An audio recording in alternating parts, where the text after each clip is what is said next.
This video obviously contains spoilers for the FNAF 2 movie. Michael Afton was in the FNAF 2 movie. His whole character in this movie is really weird, but also really interesting because there's kind of a lot to it. I mean, he wasn't in the movie for a lot of time, but what we get with him in this movie is really interesting. I think people also forget that in the games, Michael Afton might be the most headcanon character ever. We get like actually scraps to his character. We don't know a lot about his character traits, his motives, his emotions at certain points in the timeline. We don't know a whole lot, but we do get some things, right? He's predominantly in like sister location. We get a lot of his, how he was in the early days of FNAF 4, but not a lot in like FNAF 2. You know what I mean? So I'm just here to ask the question, how accurate is movie Michael Afton to his game counterpart? There's still a lot of mystery that surrounds the game Michael Afton's character, but what we do know is kind of this. Michael Afton, at a young age, tormented his brother, presumably under his father's command, to the point of getting him killed in the infamous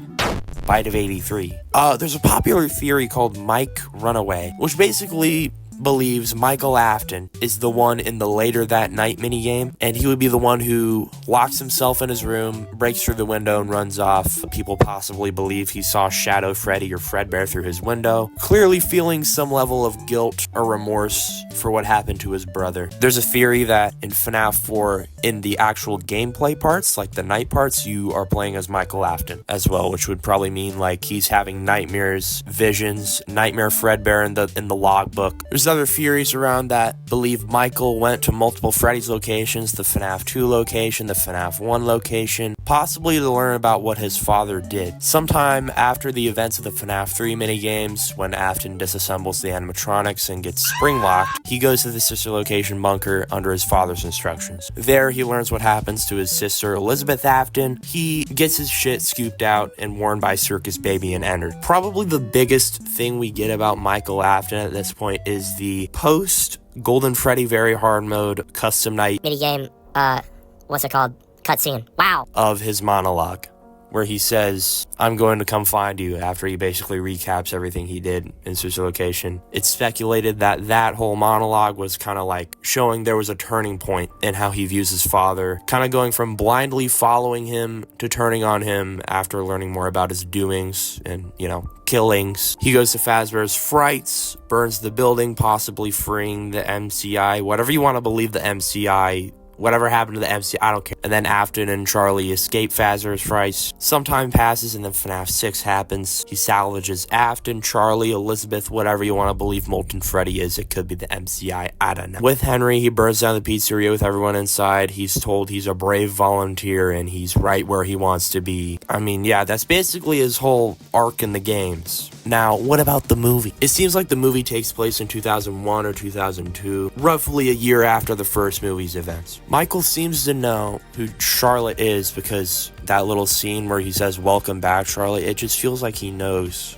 who she is. One may call him devious in this movie. One may call him that. A lot of people did not like that he was portrayed as the main villain, besides Charlotte, but what if I told you that makes complete sense? In the games, again, it's believed the Bite of 83 was kind of an emotional turning point for Michael, that all that guilt and feeling bad for killing his brother. In the movies, we don't even know if a bite even happened. The FNAF 2 location in the movies was running in 1982, where Charlie dies. If the bite even happened in the movies, I'm willing to bet it wasn't anyone Michael was close with. It could be maybe Garrett was the bite victim somehow, some way, or Charlie's death was the bite equivalent, and Michael was never really super close to Charlie, so that would mean he didn't really care. Since no bite happened, or at least not one of importance to Michael, he never went through the same kind of guilt the game version of Michael Afton went through. It feels like in the movies, Michael Afton does feel kind of split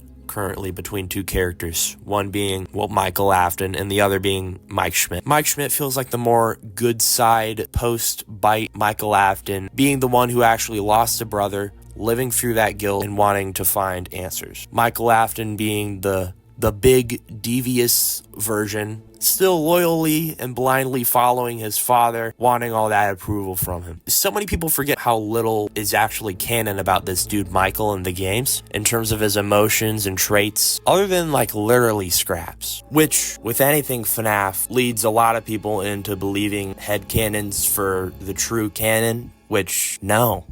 The way it stands now in the movie timeline, Michael actually feels pretty spot on. Obviously under different conditions concerning the movie's timeline of events, like the bite, if Fredbear's even exists, stuff like that. His character fits. It makes sense. It works. It's the same character. I think FNAF 3 will be Mike Schmidt versus William. It already kind of seems like that's what they're trying to tease. I think that's what they're going to go with. Mike finding out the MCI kids' souls are still bound at the pizzeria. Kind of a fake out of what the second movie ended with. Like, they technically left the animatronics, but they're still bound to the pizzeria they were murdered in. And we can see in the first movie that they have control of the building and stuff, so it would make a lot of sense if they're still bound to that. The puppet would show up, find William, torment him and stuff, whatever. Then Mike burns it all down, possibly freeing the MCI, unless they try to do some Molten Freddy stuff. I don't really know. But Charlie and Afton escape. Either Mike dies or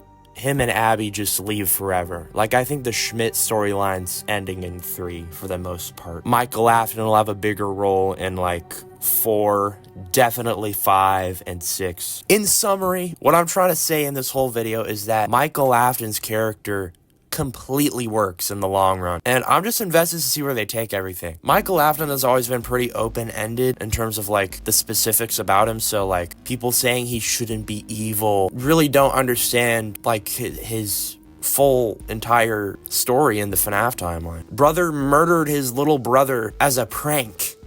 Like, he's not a saint. I don't know where this random mass belief came from. He's not a great guy. He had a little redemption. And I think that's what we're working towards. Didn't start out that way. I mean, does he kind of make some comically evil faces at times? Yeah. Anyways, that's all I gotta say about Michael Afton. Let me know in the comments below what you guys thought of Michael Afton in the movie. If you guys think I'm stupid and wrong, let me know in the comments below. Definitely be covering the third movie as it drops some like teaser posters or something. Whenever that's gonna happen. That might not be until like a year in the future, but I'll cover it. So, subscribe, hit notifications for that. I make a lot of other FNAF videos, playing a lot of other FNAF games. Those videos are pretty good. You guys might want to see that, and that's all I really gotta say. So, I'll see you guys in the next video.